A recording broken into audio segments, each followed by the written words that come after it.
Oh, okay. Hello, Jimmy. Hey man, how's it going? Yeah, not bad, mate. Where No, you from? I'm from Oz. I'm from Melbourne.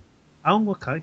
Yeah. Been over here for a few years now. Yeah, but it's all very interesting. It's all really interesting, man. I was really liking your angle on, like busting paradigms and figuring out just who runs the show. I really like that.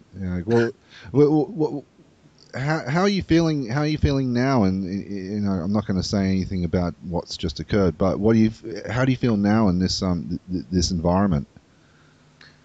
What do you mean? In Well, just socially and such, like where would you like to see things headed?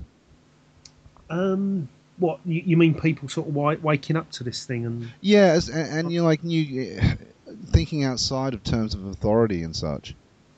yeah, I mean, people. It's just gonna. It's just a generational thing. It's not our generation that's going to save the world and make it all better again. It's going to be the next generation after us. So we've just got to make sure that whatever we leave behind, our legacy, can live on, and we can show something we can show something that's worthwhile. In terms of what we left behind was important, and we wasn't just another generation of idiots, gullible idiots who just submitted and or got like many people in a lot of these groups, just got carried away with gurus and their nonsense, and that's the thing. I think our small group is one of these groups that maybe in 50 years' time, this is all going to be revived again. And I mean, like what we're getting with George Mercier and Roger Elphick and all that. This is all stuff that went on and the Montana Freeman. This is all stuff that went on in the 80s, 90s, and now it's all being revived again, and people are jumping back on that same bandwagon. But I can see what we're doing on the No State project, maybe in 50 years' time, or maybe even sooner. It's all going to come back round again, and we're going to be seen as the ones that actually no, we was bang on the money. We had it right all along. People should have listened to us then, but now they're starting to. Now it's starting to kick off and pick up because the thing is with a lot of these other movements and splinter groups that have broke away from all these alternative ideologies into this stuff, they're slowly bit by bit fading away, and it's being shown that what these people are doing is complete nonsense. And that is going to happen, and it's not going to be many people left who are actually going to be remembered for being people who actually spoke the truth and were good at what they did, and skilled at what they did. Yeah, well, I mean, I think a lot of it, it doesn't come down to conjecture anymore. You can follow this evidential path, like and say, well, this here's a bit wrong and this here's not quite right, and Yeah, what the hell's this one about, So, yeah, I think it's more, people always talk about awakening. I don't even think it's an awakening. It's just, like actually paying attention to detail. yeah. I mean, for me, awakening is sorting your own head out first, understanding that how your brain deceives you and tricks you and all that sort of thing, and overcoming your own biases and prejudice and everything else. That's waking up to me.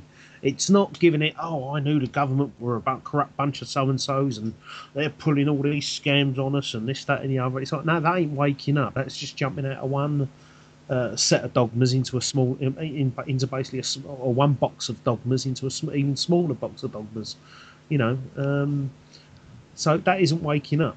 Like I say, what we're showing people is waking up. Yes, the government's corrupt, and people have always known that. You haven't got to be a conspiracy theorist to know that the government are bent and do as they please. Everybody bleating knows that. You walk into any pub in the country, half the conversations will be about something like that.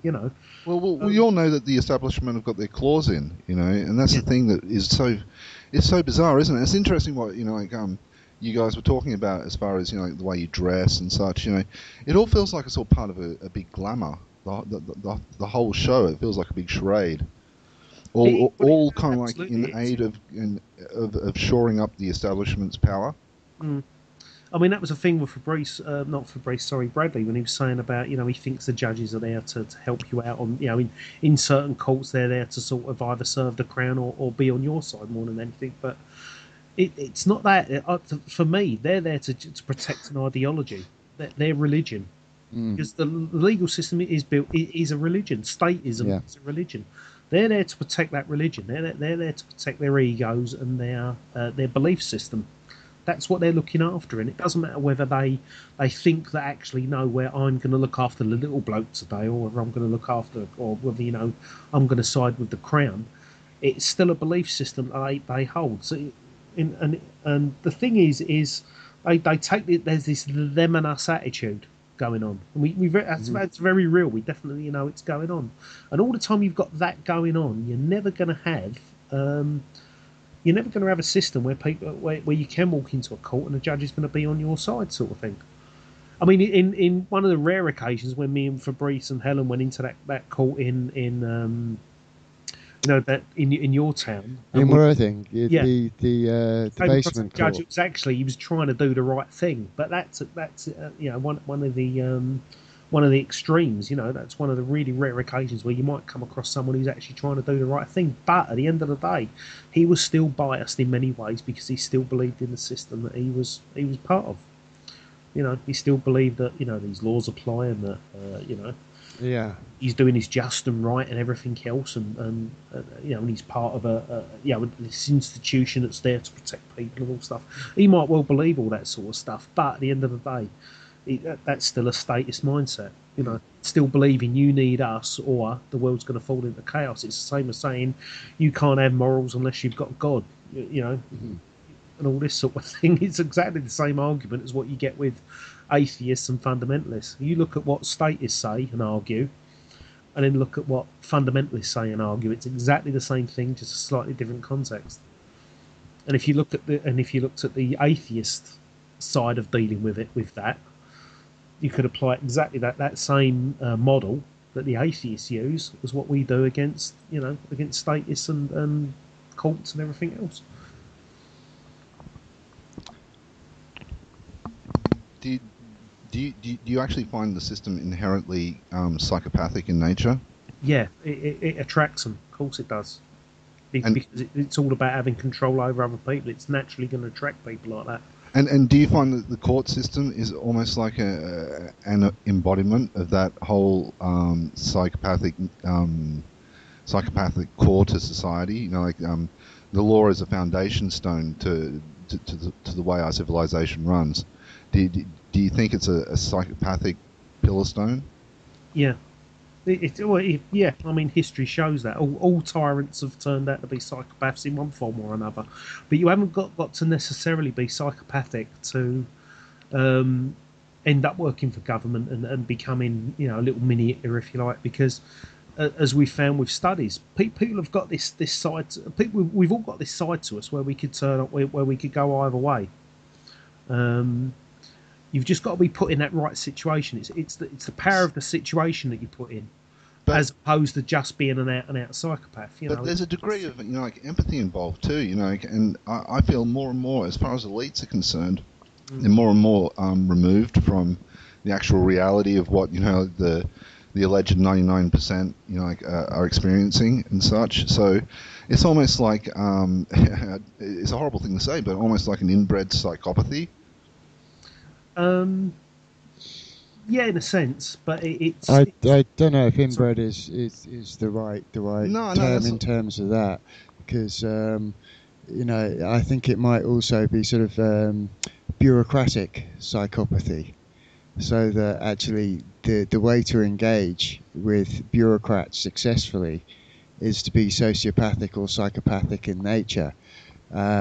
Because if you go into engagement with a bureaucracy as an emotional, feeling human being, generally they'll rip you to shreds. No. I think it goes more to the core on it.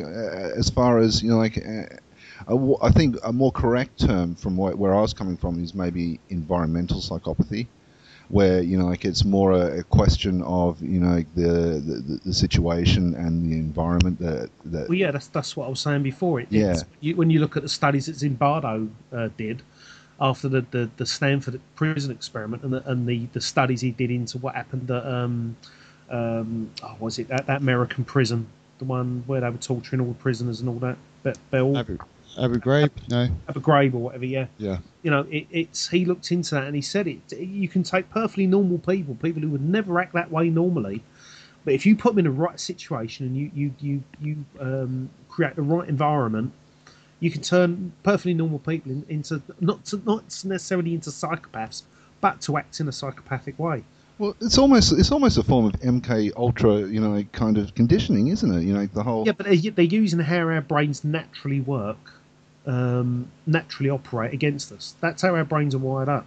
Well, don't you find that just modern it's life not that we're wired up to be nasty, horrible, not nutcases, but it's the fact that we can be very easily influenced and mind controlled. Yes, I mean, MK stuff, but it's not something that isn't already there. They're just using something that we already have naturally inside us and using it back against us. But naturally, we are a sociable animal. We're a sociable creature that can get along with one another. We understand our actions impact on other people and vice versa, and we usually live by that most of the time. But there's always going to be some people who are genuine psychopaths. That part of their brain is pretty much shut down, isn't working properly. And I reckon it's 1 in so many 100 or whatever, or 2 in 100 people are usually born psychopaths. It's that part of their brain that's either been damaged during birth or it's genetic. They're genetically made that way. They lack empathy and everything else.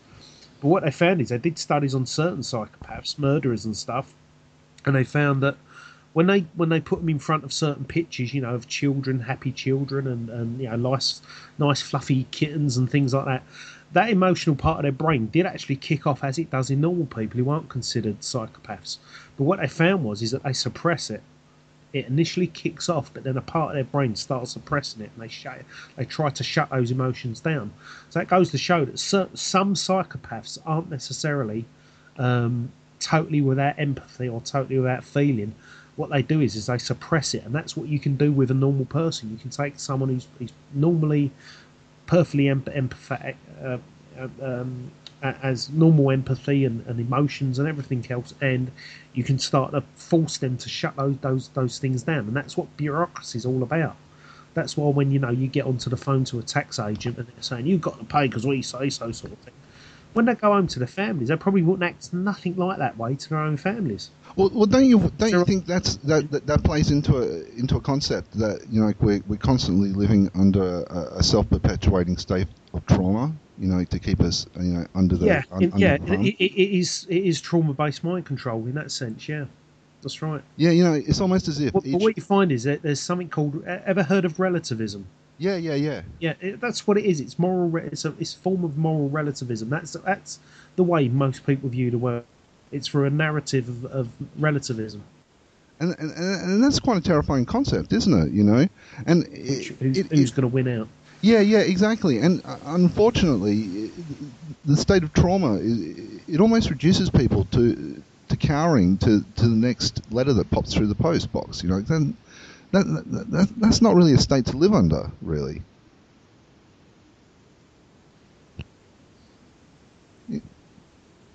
I guess the only state to live under would be the no state. Yeah. Well, that's it. Yeah. But it's amazing it's absolutely amazing what people can and will put up with. And that's the thing. People will be pushed and pushed and pushed until they're to find most people's breaking point in terms of the level of hardship and tyranny and whatever they'll live under until they finally fight back is incredible. And this is what they're pushing. They're pushing that envelope all the time. The government, they're trying to push us. They're trying to take it as far as they can possibly go with it, in terms of keeping us under control. And they're very good at it, and they're always getting better at it because they understand us better than we understand ourselves. And it's all just basic. It's all the science of psychology they've used against us. Yeah, it's almost like by the numbers dystopian society, isn't it? Yeah, I mean, even psychopaths, even though that they don't understand us from a point of view as they can't understand why people have emotions and that sort of side. They don't experience that, and they see it as a weakness in us and a strength in them. But the truth is because they can't understand that, they'll never truly really understand. They'll never understand people in general. But they'll use scientists to actually try and gain a better understanding in that sense. And like I say, however it can be used against us, they'll do it. Yeah, I mean, look at mainstream media. It is such a distancing experience. You know, like it draws up and factionalizes, you know, like in oh so many ways, and delivers, you know, like questionable information at times. But you know, it also has this kind of effect of numbing people to the basics of empathy. Like you were saying, you know, like it's almost as if, you know, you watch these reality TV programs, but you're encouraged to watch them from a distance, and it's almost the same with social media in a way, you know. That's right. Yeah. I mean that is what marketing and all that's all about. It's all about playing on those traits and everything. But it's like I was saying before. This is how we're naturally wired up. You know, I'm not saying we're wired up to be nasty, horrible, you know, vindictive thingies and all that, but we can we can go either way. It's just given that right push. You know, it's like what Mark said about you know, when he was talking in delusions and that. You know, if you was put in the right situation, you'd drown babies. You know, don't think you wouldn't. Don't think you're above that. You're not. You know, and for the most part, we are above that. You know, when the situation doesn't, you know, we're not put in such an extreme situation. Imagine if you was in a war zone or something like that, then you would, you know, maybe you'd be in a position or some position where you had no bloody choice, you know. But we're not at that point, obviously, in the society we're in now. But you know, this is the thing I say. The more I'm learning about how people work, the more you realise how easy they are to manipulate and trick, and it doesn't take a lot, you know. And but it's like I say, there is that you can only go so far with it. You know, you can only go so far with fooling people and stuff like that. You know, because people are sort of wising up to this. You know, and you are seeing it all over the place. I mean, today at work, funny enough, just before I got in, I was about to leave because the bloke wanted to have a bit more of a chat with me about it. But he started bringing up I said I'm doing I said I've got to leave. I'm doing a radio show tonight. And he went, oh yeah, what's that? So I told him a little bit about it. He went, oh yeah, I've heard about all the free man on the land stuff and everything. And I went to him, I don't buy into any of that crap. And he went, well, why not? And I started explaining some of it to him, you know, and he got it. You know, he understood it straight away. Because I was saying to him about the sorry if I'm going off topic here. I know we're rabbiting, aren't we? But no, but it's totally on topic because, you know, like it's a whole question of, you know, like who is the man? You know, like where is this authority derived from? Because, you know, I've just been kind of like personally coming to terms with the concept of, you know, at no point have I been asked, do I accept all this? You know, like have I signed a contract at any point saying, yep, I sign up to this freaking paradigm? I never did it, you know. Yeah, that's it. I mean, what it is, what this fella said to me. He said to me, "Do you buy into all this stuff that it's all slavery?" And I went, "Oh yeah." I said, "I know. I've just said that I don't agree with all the free man on the land stuff and you know, all the straw man stuff because we were talking a little bit about all that. 'Cause he mentioned it." And I said, "But oh yeah, this is definitely an issue of slavery." He said, "Well, why do you think that is?" I said, "Well, because I've been doing it for about 1,000 years in this country, at least." I said, "It's just one tyrant with with a bigger army and bigger weapons than everybody else, dictating to everybody else what they can and can't do. Well, you know, taking over the show and awarding themselves all that power." That's why I found it so terrifying. You know, a couple of years back, I can't remember if it was Gove or not. As an education minister, he was going to take history off of the curriculum, and it's just like, oh my God, you know, that's just such a dangerous path to go down. Yeah, yeah, that's the thing. It's if you don't know your history, then you don't know anything basically in terms of your, you know, why you got to where you are, and it's a matter of, you know, the problem is that people who don't take an interest in history anyway, they're just going to accept what they're told, even what they do get told in history lessons. You know, they're not really going to question it. But you know, people like Howard Zinn and there's a few other writers. Another one I can't think of offhand, but they've written some absolutely brilliant books on. Actually, it's a website. I think it's called banned books or something like that. And there's about 5 key books that they reckon have been banned by the American government and British governments that talk about the history behind government and how they got to where they are. They, and they actually banned these books in the early 1920s and 30s and stuff like that. And what it is a company now that's trying to get these books back into print again and release them on the internet even free, so people can actually get to read the real history behind this stuff. But obviously, they're not going to get that in school, even if history was on the curriculum. So it's a matter of you've either got to take an interest in it yourself personally, or you've got to, obviously, you end up on conspiracy websites and all that. But even then, even what we get taught on a lot of these sites where they claim, I'm going to teach you the real history of, real history of this country or government or whatever, and it turns out to be a lot of old blatant crap still. You've got to go to real academic writers, people like Howard Zinn, professors and things like that, people who've really done their own work, and they haven't got an agenda as such, they're just trying to tell it as they see it.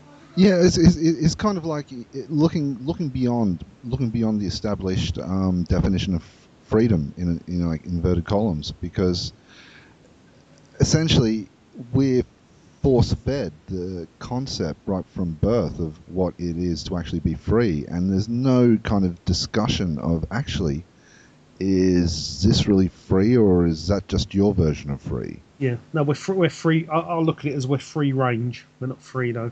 Yeah, exactly. Yeah, we're free range in some countries. Well, they're all experiments. If you look at all the I'll say that with commas, if you like, there's no such thing really as countries, but you look at all the different experiments that are going on around the world. They're all at different levels of that experiment, all at different degrees, and they're all running doing it slightly different ways, and you just watch and see how people react and live with it, And you look at China and Russia and places like that, and even Russia's tried over the last sort of 20 years to become a democracy, if you like.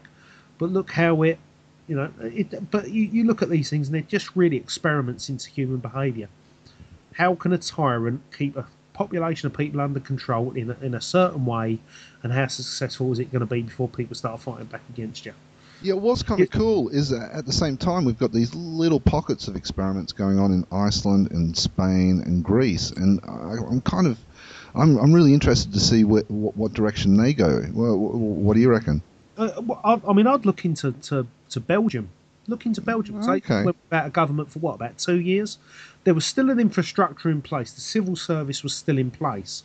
But what they found was that because there wasn't a government to sit around making up new laws every day and imposing certain taxes and bringing in policies and all that were basically crippling people, they started actually thriving on it. Businesses started earning better profits, and people just had better lives.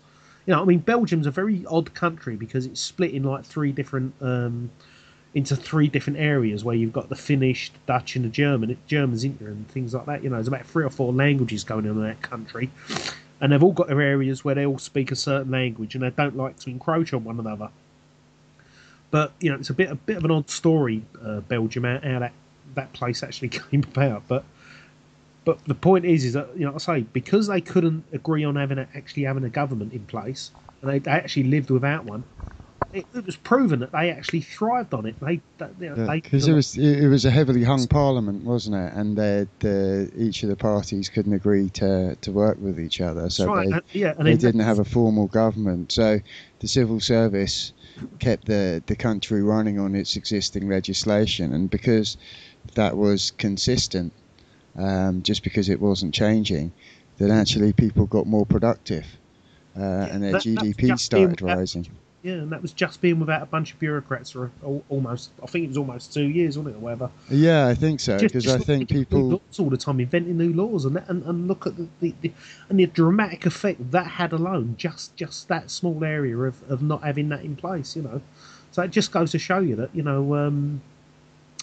if you do start to show people how they can live without a government, and have a better life, have a better existence, and it's going to have a dramatic effect. And even when I first got started in all this myself, you feel like you're the only one in the world who knows this stuff. But now it is. It's even 10 years, even I don't know, 5, 6, or 8 years ago, it was starting to really kick off. Now, I can say even more so. I mean, like I say, that today at work, with that bloke saying to me, "Oh yeah, I've heard about all that free."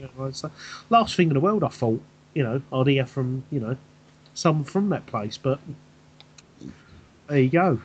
It's one of these things where it is getting about, and some people are waking up. But the thing you've got to realise is that we're only seeing that from our point of view, because I spent, like many other people in this, all those years having more time on my hands than most to researching, really get stuck into this stuff. Whereas most people, when they're working and they've got a family to look after and things like that, they haven't got the time to really get their heads around and all that. And it's not because they're not able to; it's because they they can't in and of themselves. It's they just their life gets in the way. And it goes back to that kind of sense of constant self-perpetuating trauma. They haven't got the time to think about it. That's right. Yeah, because they've got that's it. They've got to worry about paying the bills and stuff like that. Yeah.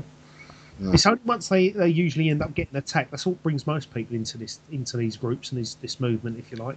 It's when they end up getting really badly attacked. And I mean, it's like the stories Bradley was saying about, with the family cults and all that. It's only once you end up on the the real receiving end of these people that you start to wise up and start to probably get involved in these groups a lot more. Because Joe Blogs off the street isn't likely to just come along, so you see a few videos on the internet and then that's it. They're hooked.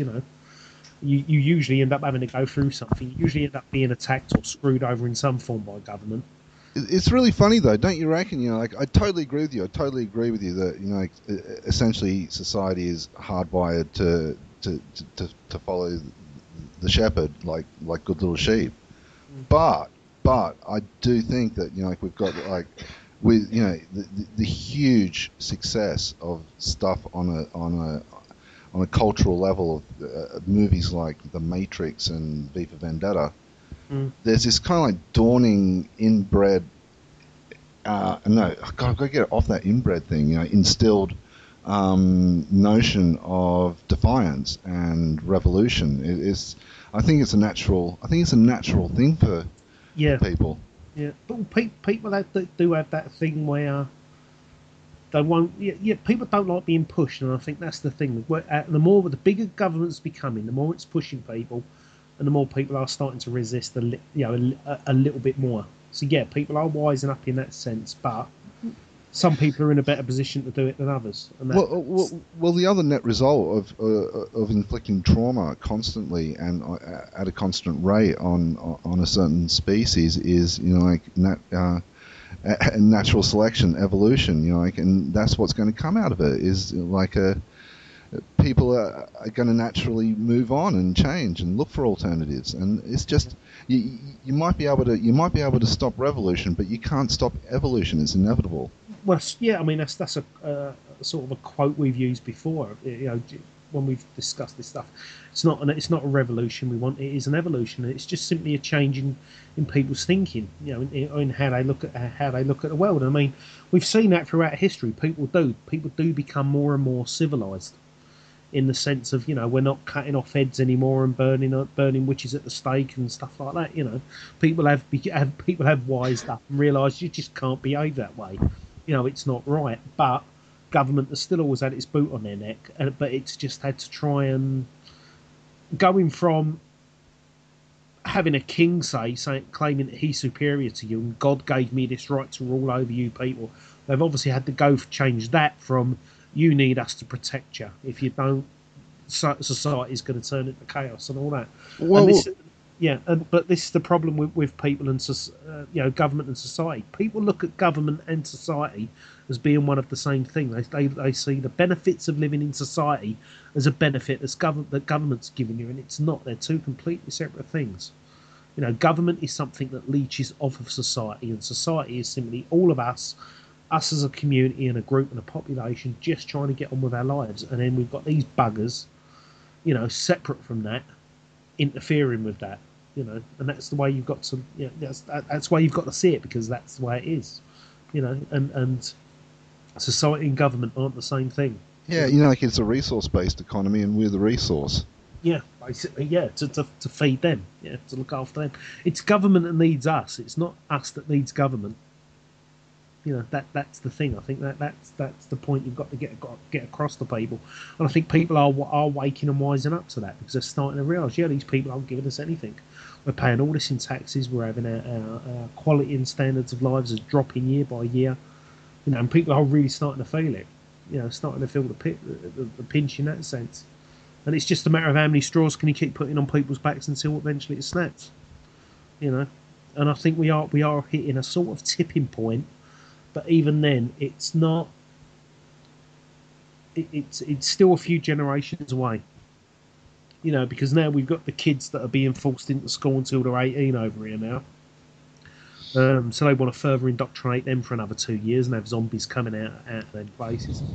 And I just don't think that's going to backfire on them eventually. It's not going to. I think what it is they're trying to just stay in power for as long as they can now. They're just trying to, Well, it's just I can't even figure out an end game to it all. So I do. Well, I've come to the conclusion it is a psychopathic. It's a psychopathic symptom. Yeah. Our reality is a symptom of somebody's psychosis. Yeah. The thing is with psychopathy and with people who have this need to control others, it's because they can't stand chaos. They can't just let chaos run amok and reach that equilibrium where the thing is with society, if you took government out of the picture and society could just get on with what it wanted to do, people as individuals get on what they wanted to do, they would generally live quite selfish lives. They'd never really interact with more than 100 people in their lives, and as close friends as such, and everyone would pretty much keep themselves to themselves. And obviously there'd be big groups working together and charities and stuff like that. But you would have a society that was completely chaotic, but it would reach a sort of equilibrium. Because it naturally does. That's how nature works in, outside of the human, society and that, It is chaos. But the thing is, they say about what the natural New World Order is all about bringing order to chaos. Look in a courtroom, you're not seeing order in there. This is what I was saying about, how the foundation of it all is the foundation of the legal system is built on fallacies, and it's built in a way to accommodate that and to make it so it lets chaos reign. It lets chaos, run the show, and that's not order out of chaos. That's letting the nutters run the nut house. Yeah, I mean there's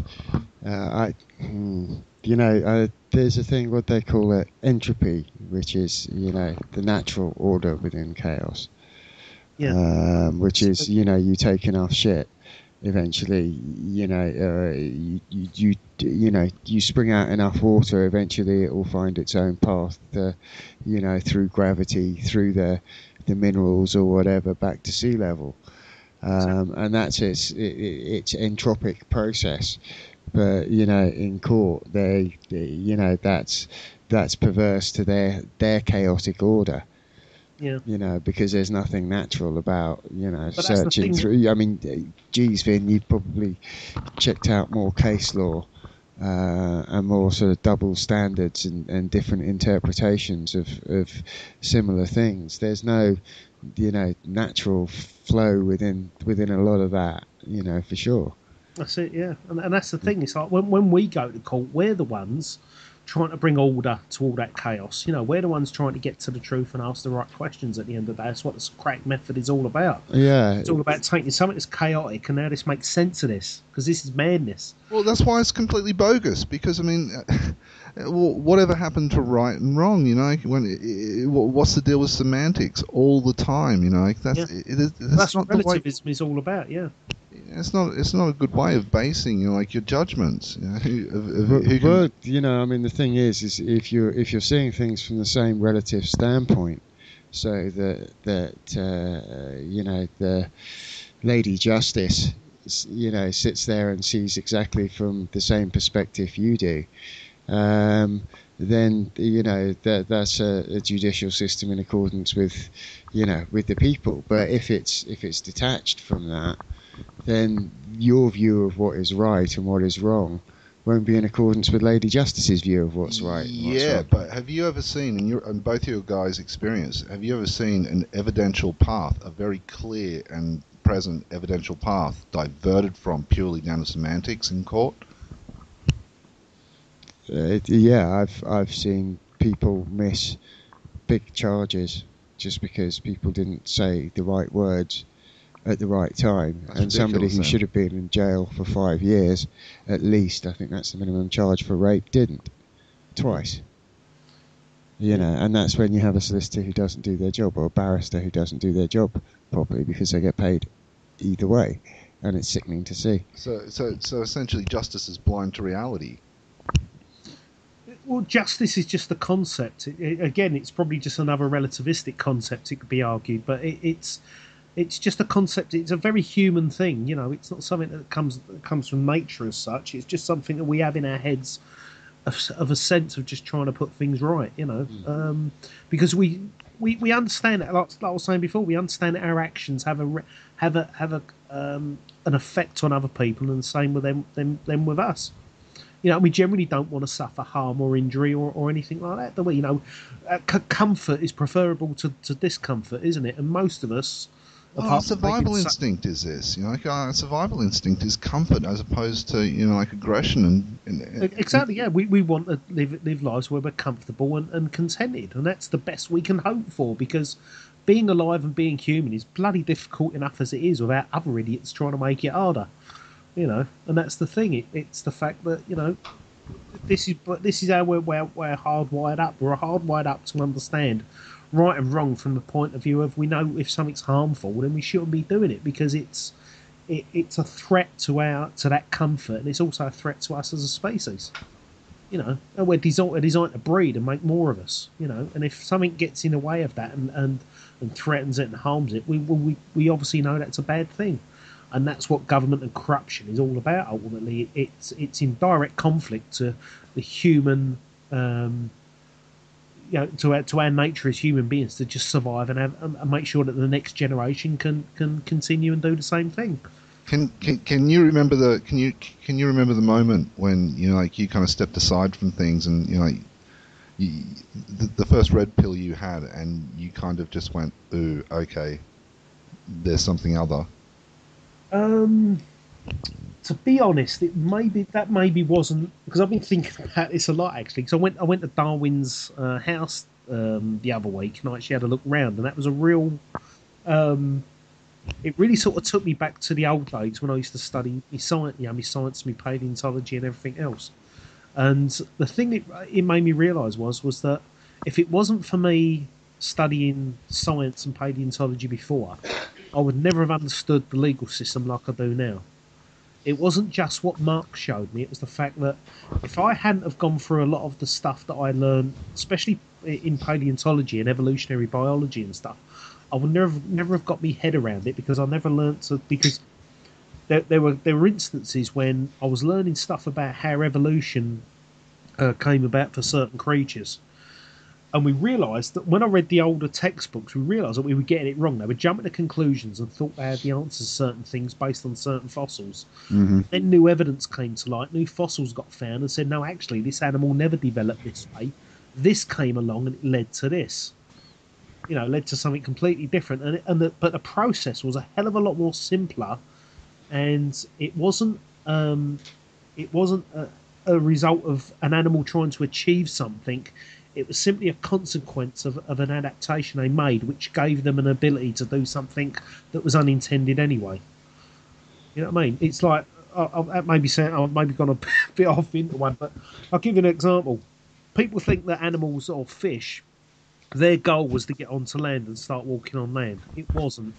What happened was, the reason the fish and the amphibians developed an ability to walk on land was the fact that they had to start living in swamps, because as lakes and the seas and that retreated, and the forest started to take over, and these things were drying out, they started to turn into swamps, and these swamps are full of so much vegetation that to be a fish, to live in that environment, you couldn't move. So you had to start developing limbs that could push you through the weed. You know, so fins weren't any good anymore. You needed something that can anchor onto the weeds and pull you through the weeds. And this is how our animals gradually started to get onto land. And it wasn't anything to do with the fact that that was their goal, is get onto land and get out of there. It was the fact that they had to develop strong enough limbs to pull themselves through, that environment. And as a consequence, they was actually able to pull themselves up out of the water. And therefore, that's how they started to develop the ability to walk on land. It had nothing to do with them. It was simply just a consequence of the environment they was in. They had to adapt to that environment, and it gave them the ability that was unintended to be able to do that. And therefore, and thus, you learn how to dance around the courtroom. Exactly, yeah. So and so it was little things like that, and like I say, and so you had to learn to look at evidence and look at the world.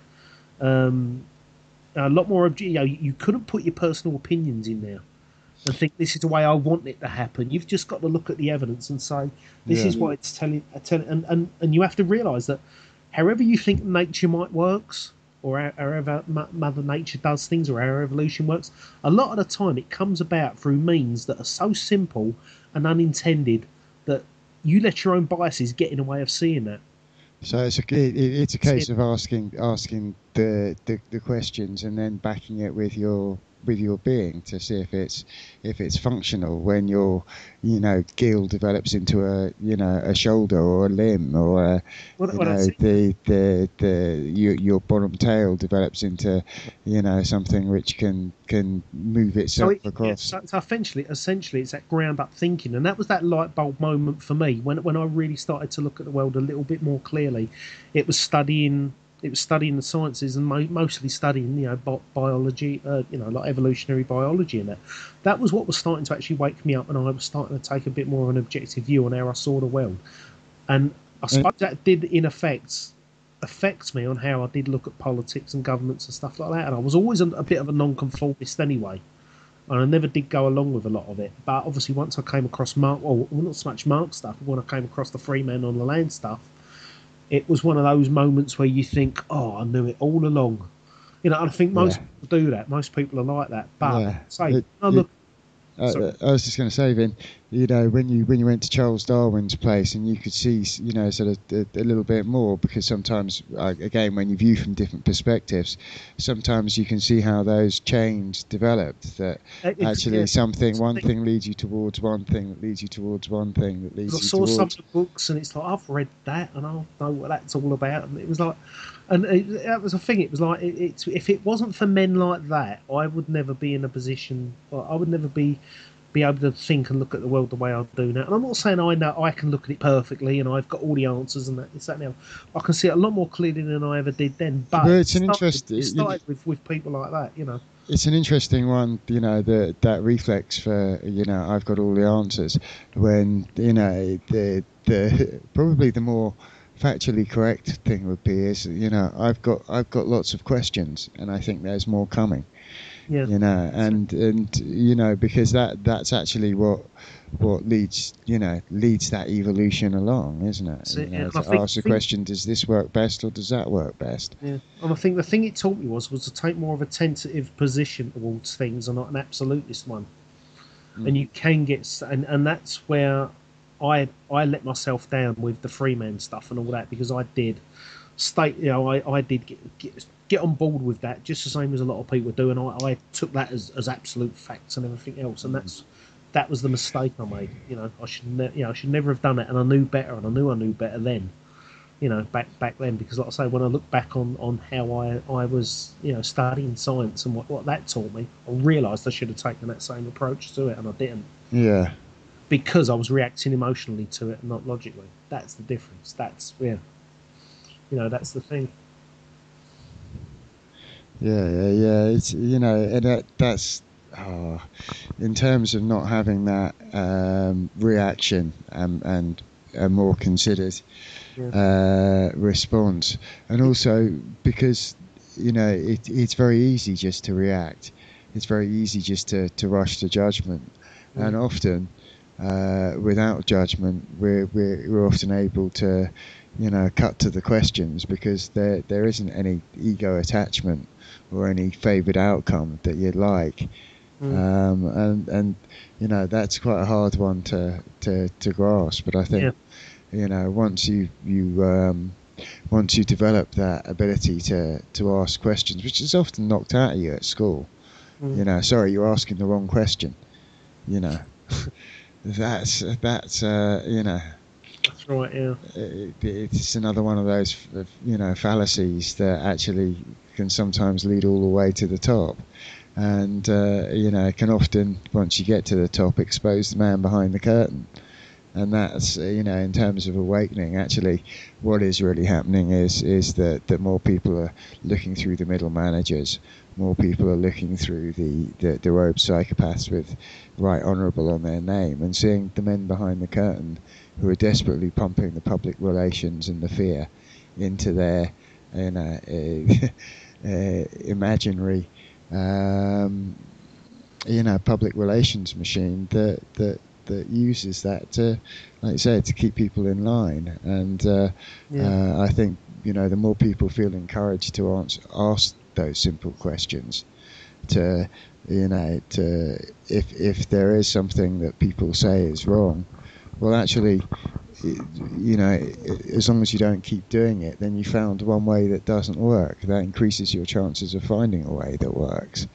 That's it, yeah. And it's often the approach and being able to do that that is the empowering thing, is the release that allows people to question things. Because actually, if you're happy now and you wish to be happy in the future, but you're not attached to any of those sacred cows, then actually that gives you the freedom to do that. Yeah, I think it's just having a healthy level of skepticism. That's what that's the balance. You would like people to get to, instead of cynical. I think the reason this is turning, I think the reason why the population is waking up the way it is, it's not because it's becoming more aware. It's because it's becoming a lot more cynical. Yeah, I definitely. But I think being cynical is, what's the I think George Carlin once said it. Under every cynic there's a real optimist. That sort of thing. So I think that's what it is. It's this cynicism that's being bred, or is really getting to grips with a lot of people, and that eventually that's going to turn into sort of hope, if you like, because this is what they say. Hope is one of the strongest, next to protecting ourselves and other people. Next to that's one of the strongest emotions that we have. It's like, it's so important to shine light into the darkness, and bring awareness. Because without awareness of the darkness, then you don't know what good and what is acceptable. You can't form a judgment on you can't form a judgment on anything really, on morals or ethics. Yeah, and that's the thing about emotions. Emotions can be our greatest enemy, but they can also sometimes be our greatest ally. And that's the thing. It's you've got to get that you've got to get that equilibrium between the two.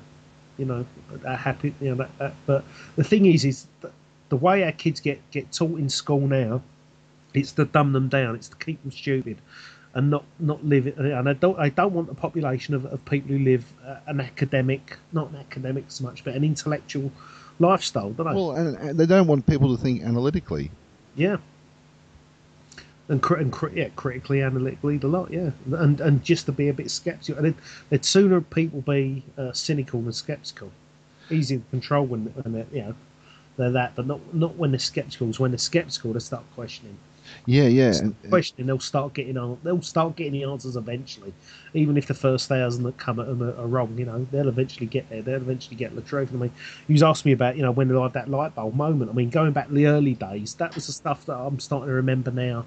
When I was a lot younger, studying that. But I mean, really, that light bulb moment, I suppose, was when I read Mark's book.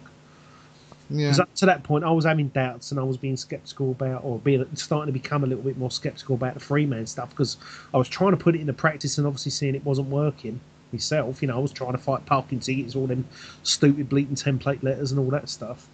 But what happened was once I read his book, that was it. It was like, It's one of those books you read where you think, I wish I'd bloody thought of that. You know what I mean? It's one of them. It's so obvious what he's saying, but you sort of knew it in your head all along. That's how you looked at the world, but you just couldn't put it. You couldn't articulate it to yourself and others that well. Yeah, it's funny, and when you see the actual wheels in motion, because when you do step into a courtroom or a tribunal room, I've actually gone through the tribunal experience with Fabrice on a really interesting case, and what's fascinating is actually watching the wheels in motion of how it all works, and that's when you start seeing the inherent flaws. Oh, absolutely, yeah. Yeah, and what was interesting in our case was that we got a little glimpse into the part that Freemasonry can play in how decisions are made. Yeah. Well, what happened in your case? What did you see the funny hand signs coming out and stuff like that? Yeah, we did. And in the most spectacular fashions at times. We actually had a front page display of a Masonic show of distress from one of the people involved in this scenario, and we actually saw, and this was hilarious. We actually saw in the tribunal room somebody flashing a pair of Masonic socks right at the administrator of the tribunal. It was hilarious, and it was just blatant, all the way through.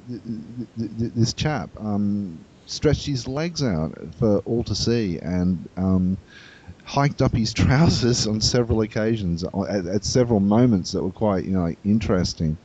But yeah, it is funny when you actually get to see these little funny things happen. It really kind of makes you think, well, if it's happening at this level, can you imagine how rife it is right at the top? Absolutely, yeah. Have you ever come across any funny handshakes?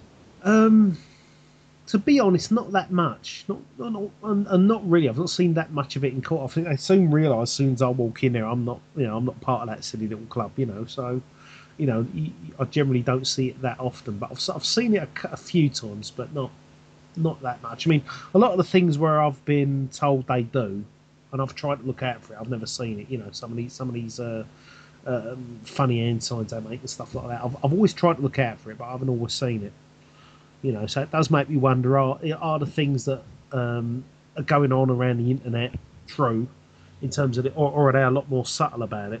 But like you say, I mean, in your case, obviously there wasn't. But well, in our case, it went further. It went, as far as we could tell, it went as far as the Charity Commission of England and Wales. So it's an institutionalised, Yeah, I mean, at that level, yeah, I mean, when they're in usually them higher offices in politics. In the judiciary, the police, the lot, anything that's to do with government, basically. Pound to a pinch of salt, yeah, they're part of that club. They're in that club. I mean, most the top coppers we know of in the police force, Met and all that, they're all in the Freemasons. Most judges are. I think it's something like 9 out of every 10, isn't it? Probably even more so than that. It's especially people who work in the councils and all that stuff. Oh, it's a right dodgy arrangement, isn't it? You look at it. But is it any surprise? This is the thing. If you look at human history and how people are, it would have been too much effort for something like that not to have happened. Well, you just watch The Godfather. It's the basic model. Can you look at it throughout governments throughout history, and it just plays out. You look at the Roman bloody regimes, and they all fall apart. And you can see, without any kind of end game in sight, I can just see the machines falling apart. Yeah, and that's the thing. These things usually do start to become self-destructive. Yeah, they start destroy themselves because they start arguing amongst themselves, and then eventually that'll, that does spread like a disease around the rest of it. So it's because of their inherent nature being psychopaths, that they are self-destructive. They are destructive anyway. Well, they're hubris personified, aren't they? Yeah, that's it. I mean, once they've run out of destroying everything else, they'll turn on each other. And I think that's what we're starting to see with a lot of these groups. See, the thing is, people think it's a really close-knit, tight organisation that runs the world sort of thing. And I don't think it is. I think it's lots of little groups. They all argue among themselves, but for the most part, they sort of cooperate to a certain degree, just to keep the machine rolling, just to keep the meat grinder going. But I think a lot of it is the problem is that no one group does control the show. And they eat each other as well. It's if somebody becomes a liability, or if somebody gets caught out in an embarrassing situation, or somebody becomes no longer good for business, they burn them, they eat them, they expose them, they cash them in, and that person has their scandal blow up in their face. They'll blame a few dodgy deals or a collapsing bank on them before everybody else gets in and grabs the bailout, or everybody else makes off with the offshore funds while somebody else takes the dive. That's it. It's that one that actually, if you catch somebody out, all their Masonic friends will just go, "Okay, man, you're burnt." Yeah, and I mean the thing is, a lot of these people, like you was talking about in that case you mentioned, it's a matter of probably a lot of these people have got dirt on them by other people, against them. They've probably got their nasty little secrets and little habits and clubs they go to on the side and wives they swap and everything else. I mean, not that that's a big deal, but it's isn't it it's usually people like that who are at a low level that are the ones that are more easily controlled, because someone's got some sort of dirty little secret on them. Yeah, in the great game they call that leverage over people. MI5 agents have leverage over this person or that person. Absolutely, yeah. But that's what kind of throws them. If there's no point of leverage that they have over you, and I think that's kind of like one of the arts, is to kind of shed any points of leverage that the establishment can have on you, and maybe work with them on a different set of terms. I think that's all part of the evolutionary part of things, is to shed all those little hooks. I don't think, like I say, I don't think you can cooperate with these people. I'm not going to be subservient to these people and act like I have to make myself worthy of them. Fuck them. It's they're no better than I am. I don't care what education they've had and what clubs they're part of. I'm not going to bow to these people in that sense. But what the leverage they use. Yeah, damn straight. Yeah. Yeah, but I mean the leverage they use against all of us is obviously our own fears of these people using violence against us, and they usually use your family against you. I mean, if you've got a mortgage, kids to look after and stuff like that, how the hell can you go and take these people on? You can't really do it. No, I mean, look at what's happened to people who have done it. I know someone in particular who did. He lost all his lost his family, his kids. He's living in a caravan in a bloody muddy field now. He lost everything because he took these fuckers on, and he thought his family were going to back him up, or at least his wife would. And she did in the end. She ended up giving in and relenting, and that's what they'll use against you. That's the leverage they've got against you. You just having a life, you just having a family and getting and having a normal life, they can use that against you. And that's the problem. And that is the problem. Not even Mark can go all the way in the sense of never paying taxes and stuff like that, because it would cause him and his family so many bloody problems. And of course, the reason you can't work with them is quite simply because the only people that you work with are people who you voluntarily wish to work with, and it's your agreement to work with, and that's why it's impossible in that way to really work with the state. Or to really work with the system, because regardless of whether you'd like to or not, just the sheer fact that you don't give your consent, or we don't, we're allegedly governed by consent. Well, nobody's ever asked me. And still won't get it, yeah. But yeah. I mean, that's it. But in terms of for example, my friendship with you, I'll make you an offer. Do you want to have a Skype call at this time, or whatever it may be?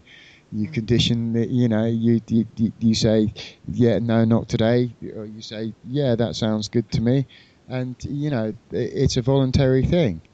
Yeah, and that's, if you're working with people in that way, you can establish, I guess, you can come to terms. You can establish what terms you're moving forward on.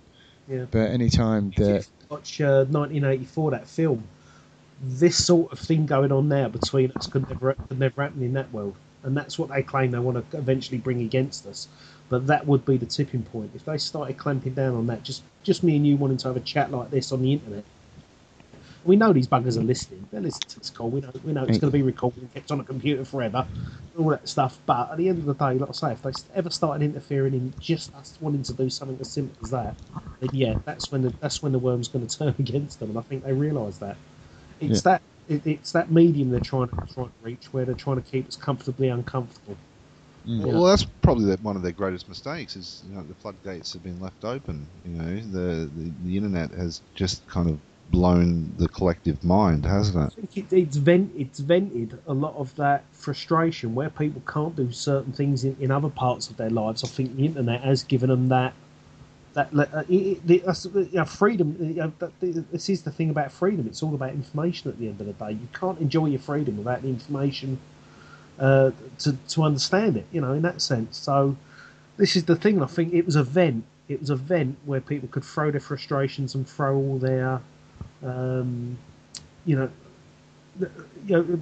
become a little bit more autonomous, even though we've got this boot of government on our neck all the time. And I think that was the thing, they had to let us have that to a certain degree, because again it would turn against them. Society would start becoming more rebellious against them, and I don't really want that. I don't want a little bit of rebellion. I don't care that people think that they're corrupt. They just don't want to know. They just don't want people knowing how they did it.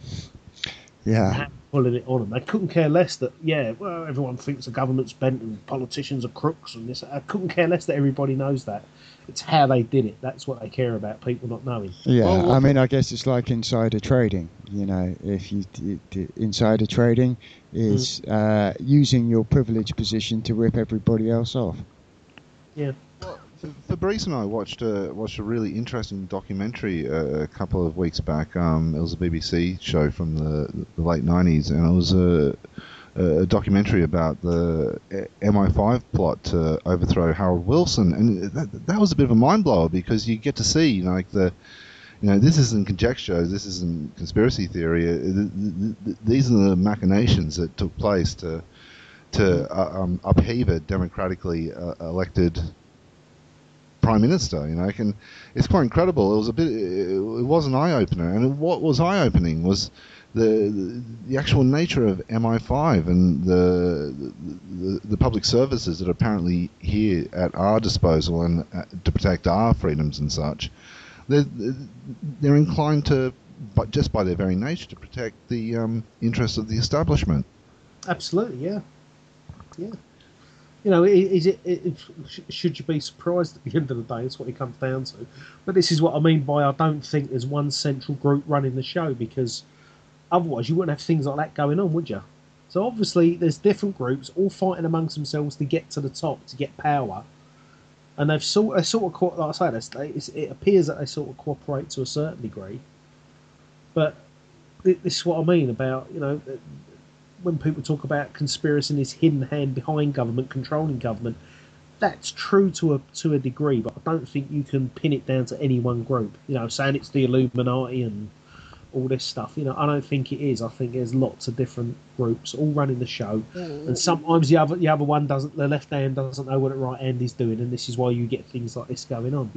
Well, I think what it boils down to is if you label it and give it the power of something like a symbol such as the Illuminati, it's almost giving them too much credit, for organisation and yeah, and sheer common sense. They most certainly exist, but I don't think they're the only group out there that are running the show. No, large corporate interests. You just look down that path, and it's enough to blow one's mind. Yeah. Imagine if you built a big enough company and then started hearing about all these secret societies that are going on. Actually having an influence on how society runs and everything, and then you decide, well, actually, we're big enough now to have a piece of that pie. Let's join in. it's bound to happen, isn't it? And that's and then you had another little secret group of people and wealthy people and that you had them into the shit. Well, I guess that's why they're having an ever increasing number of livery companies in the city of London. Like the worshipful master of IT experts now. That sort of thing. It's the whole add insult to injury theory. It's like all the alleged secret societies are quite in plain sight. It was like Fabrice was saying, livery companies. But think of your most public, exclusive organisation. The royal family, and with her Royal Majesty's bloody name before all the public services. What else can you bloody expect? Yeah. But are they the ones that are actually, are they the ones that are really running the show or not? I don't think they are. They're just part of a bigger, a bigger system, if you like. A more chaotic and more. See, like I say, they're all fighting amongst themselves. To keep in power, if you like. And I don't think we're never really going to understand it. And maybe it is all aliens running the show, and they've got their finger on the pulse, and they're running it exactly the way they want it run, and everything else. That might be the case. Well, I mean, before I mean, that's it's often the extreme reaction that cuts in there. But one thing is quite clear is that there was lots of gold that went astray after the Second World War. There was lots of technology that went through black budgets shortly after the Second World War. Yeah. A lot of that technology, money, and systems are still to a large degree black, and those links we're often most aware of in things like defence procurement, in like missing Secret Service files, in like the people who sit on the oversight committees for those things. Some of the people who are trading as the executives on those large companies that profit from those defence contracts that have oversight by similar sorts of of people, and that's not to mention any of the the black budget stuff that obviously has gone off the grid at various times since then, and how that impacts with that level of corruption that you're thinking about, before we even get to Spaceman, man. But I mean, I'm just taking it to the extremes in terms of who's really running the show as such. But and I think the point I was trying to make is that we're probably never we're never going to get to the bottom of it. We're never really going to know how this works. But I think the impression I'm getting is that it's far more chaotic than most people try to give it credit for. By saying that there's these one single secret society running the show, and I don't think that's the case. Yeah, I mean, evidence would suggest that it's going to be much more multifaceted than that. For example, in terms of black budget, in terms of big business, in terms of. I mean, the thing is, if you look back through history, I mean, from what I'm trying to put together now, in terms of trying to explain a lot of this with government, it is a thing of it is an issue of technology. At the end of the day, how they came to get the power and control they did, because. If it wasn't for the printing press for a start and the steam-powered printing press, telecommunications, once we was able to make transatlantic. I mean, even just with Morse code and that, Yeah, or even back further, with navigation, compass, sextant, high-bowed, high-sterned ships, sailing ships. Yeah, absolutely. I mean, and teaching knowledge. It's only until that sort of technology. I think it all leads up to the First World War, when the First World War kicked off. I don't think that war could have kicked off any earlier, because the government never had the means, the technology available to them to be able to start controlling populations on the scale they did. They needed the telephone. They needed the steam-powered press for a start. They needed to be able to make newspapers in the millions, as opposed to sort of a few tens of thousands that they could print at the time. And they needed to see how the how effective the machine gun was during the Boer War. So I mean, they were confident they had. But I mean, have you seen? There's a series of programs. Can't remember Stephen something his name is. It was How We Got to Now, and he did a series of TV programs about how technology changed society for for the better sort of thing. Okay. And all the unintended consequences that came from it. You know, it was like where the bloke who invented air conditioning units. Uh-huh. It's only once those were invented that people could move out to places like Arizona and into the deserts, Las Vegas and Nevada, yeah. And if it wasn't for people doing like that, politicians would never have got the votes they did in to win certain elections and things like that. You know, and all had unintended consequences just because of a simple invention. And you have to stick me the link down at some point, Vin. Yeah, at I'll least send to you one some. of them. Yeah, and I mean, it was like having glass, cleaning up the water supply and having clean drinking water available to us. And then obviously all the medical stuff that came from that and everything else. So, like I say, it is a technological thing in how government managed to get to where it is now. It would never have got there without people like me and you inventing these things and then taking advantage of it and using it to their... Yeah, you know, monopolising the knowledge, effectively. Exactly. And a guy I came across was Richard Buckminster Fuller. Bucky Fuller, I don't know if you heard of him, but he wrote a great book called Critical Path, where he lays out the technological sequence. It's it's one of my top 5 books, because actually that's what gave me the understanding of that. He's a very clever bugger. I think he had best part of 1,000 odd patents by the time he died. He invented the geodesic dome and the electricity grid that we use now. So he's a chap worth checking out. Yeah. Because send me a link to that book, please. Yeah, but yeah. So that's the thing where where this has took me. It is a technology issue at the end of the day. It isn't just a matter of having secret societies, you know, playing this silly Masonic games and all this, that, and the other. They couldn't have got anywhere without people like us who invented these things, and then were able to, you know, create the societies that we've got now. I mean, like I say, our society ran parallel or you know, on its own path, irrespective of these people. They just jumped on the bandwagon and decided to, you know, use it against us. You know, use it in society as such. Monopolise the information. Yeah. But that is the thing. It is a technological issue, and it's not just communications and all that. It's our standard of health, our standard of living that improved, and all things like that. And without all that, they would never be able to enjoy the lives that they've got now above us. You know, living these you know, exorbitant, you know, money-free, you know, stress-free lives as such. You know, they wouldn't have had all that if it wasn't for us. People like me, you anyway. You know, and that's the thing. You know, you start to realise about how this really all did come about. You know, it's not that there's this hidden hand that had this planned all along, sort of thing. It came about piecemeal and by accident, and you know, they just happened to put themselves in the right place at the right time. You know, and and hide their information, hide some of their techniques, sometimes disguise it and call it a different name, and play the 3 seashells. You know, which one is it hidden under? You know, and it's an interesting. You know, that's why I really like the legal land stuff, because it does give an opportunity for people in a different set of environments to actually see the man behind the curtain, to actually see a fair chunk of you know, the emperor's new clothes, as it were, that actually they're, you know, in a lot of ways it's a confidence trick, backed up by a gun, and they can't always get out the gun and make it look like they're being, you know, fair, continuing with their PR scheme.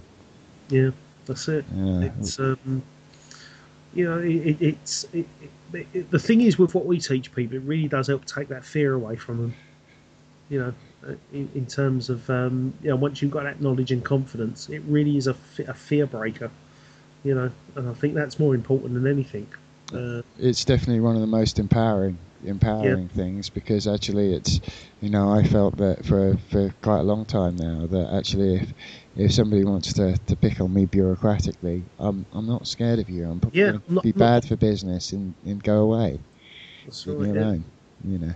And that's a nice feeling, isn't it? It's nice because you know what you're doing, and you know what you're you know how to go about handling it. You know, you might not win in the sense of get these buggers and leave you alone, but you're not bothered by it nonetheless. You know, you can you really can get on with living, can't you? You really can get on with enjoying your life. Yeah, yeah, and it also, it gives you, because of that, it gives you a respect for yourself. It gives you a respect for others.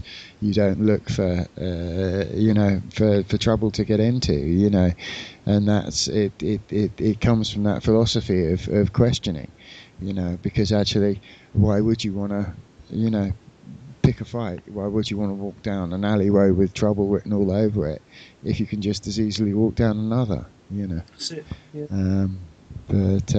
Yeah. It's Ben, thank you ever so much. I did speak to Bradley briefly, who's getting on with zipping onto his holiday, so because he's flying off first thing in the morning. So okay, he'll probably catch us when he touches down, no doubt.